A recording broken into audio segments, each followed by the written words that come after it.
Hello friends, आज आम room रे मोमो बनाऊँ दी भौणी आम फर्स्ट टाइम मिसिक मोमो बनाऊँ।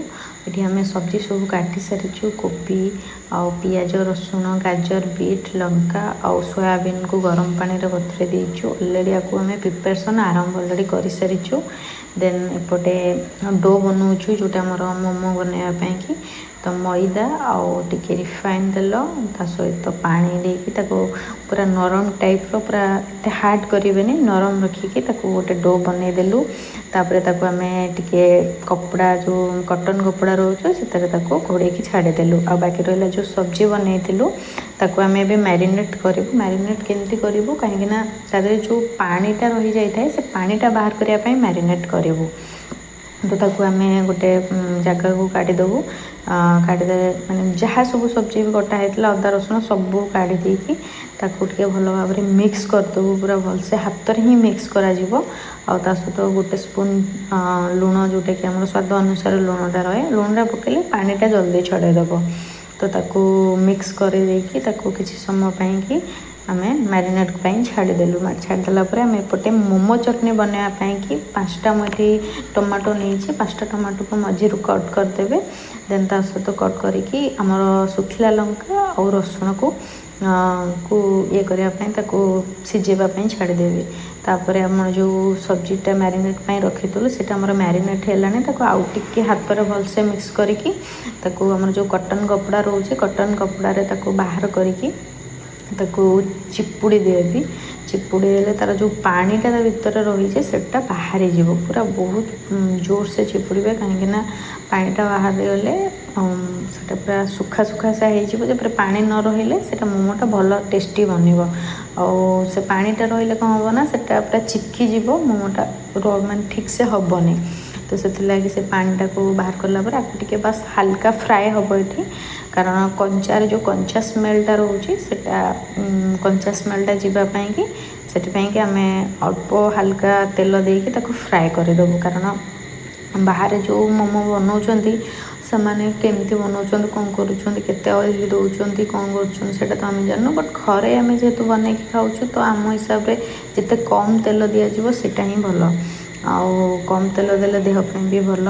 आउ मु सोरिष तेल यूज करूनी कहीं सोरिष तेलटा कोलेस्ट्रोल बाहर तो सोरिष तेल मुझे खाएनी। आम रिफाइन तेल माने आम जो सनफ्लावर रोचे फ्रीडम रोचे से तेलटा ही यूज करा जाउची। तो ये आमर ऑलरेडी हो गला मैरिनेट जोटा आमर फ्राएटा हो गला। एपटे आमर चटनी भी टमाटो सीझी जाइए बस ठंडा हाँवाई छाड़देलु। आउ एपटे जो आम डोटा बनईलु आम छोट छोट आउ टे चकड़ी देकी छोट छोट साइज रो गुड़ा करदेवु जमती कि पूरी बना जाए से टाइप रो पूरा करदेवु। तापर करदेला आप जानते गाँव में जो मंडा पिठा बना जाए से मंडा पिठा टाइप रो ही मोमोटा बना किसी डिफरेंट नुहे बट ये टाइम टेकिंग काम आपड़ खावाई जी सहज लगे बट कमटा बनवाई से टाइम टेकिंग काम।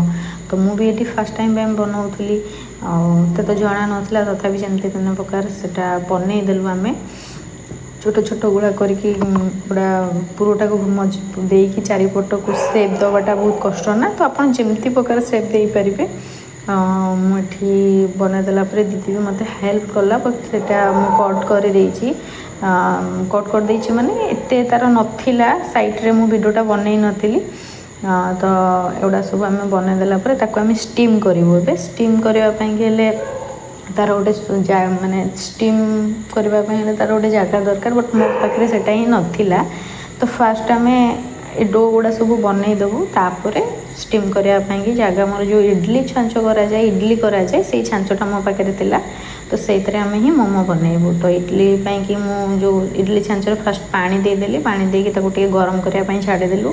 से सेपटे गरम भितर एपटे चटनी टमाटो जो सीझी जाता आम मिक्सचर जार को काढ़ीदेली। मिक्सचर जार को काढ़ीदेली तापर जो आम जो पानीटा अवशिष्ट पानी बाहर था जो आम सब्जी सेटा देकी ताको लुण देदेली गोटे स्पून लुण देकी आम मिक्सी जार मिक्स करा भितर पूरा एमती छिड़की माने पड़ा जे चारिआडे सबुआडे होगला गोटे पोछा पोछी करने काम लगिगला।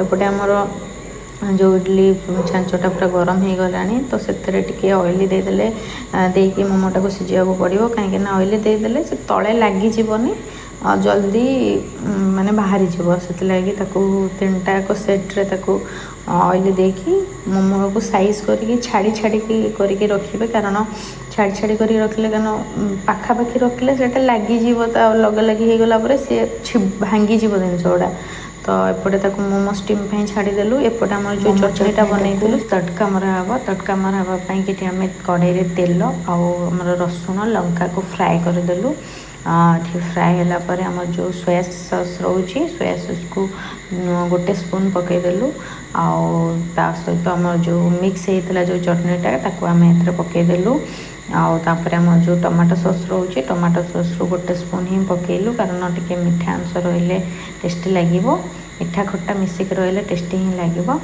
आठी आमर टे समय फुटे देलापर ये आमर रेडी गला टमाटर मोमो चटनी जोटा कि मोमो चटनी बहुत टेस्टी ही देखा जाऊला आमर मोमी चटनी ये रेडी एवं आमर जो मोमोटा स्टीम रखाई स्टीमटा आमर हो सारी देखो पूरा तले जमा भी लगिनी पूरा ठीक ठाक जमती आमर मार्केट मोमो से टाइप ही से टाइप नु एक्जाक्टली से ही आठ पूरा मोमो रेडी चटनी सहित मोमो खाइले ही टेस्टी जान कि नहीं खाइबा आम खाइला विश्वास करूँ मोमो पूरा बहुत टेस्टी होता आमर होममेड मोमो मार्केट मोमो ठार बेस्ट होता तो खाई सारा पेट पूजा सरलापर एवं जो असना असनी होता सब सफा कलु कारण चटनी गुड़ा साइड छिड़की पड़ा बासन भी अईठा होता सब मजा मजी कलापर एवं सफा सुतरा सरला आमर जदि मो भिडियोटी आपण मानक भल लगी ताहले लाइक करेंगे कमेंट करेंगे शेयर करेंगे एंड सब्सक्राइब करेंगे देखा आप सहित नेक्स्ट ब्लॉग रे जय जगन्नाथ साई राम टाटा।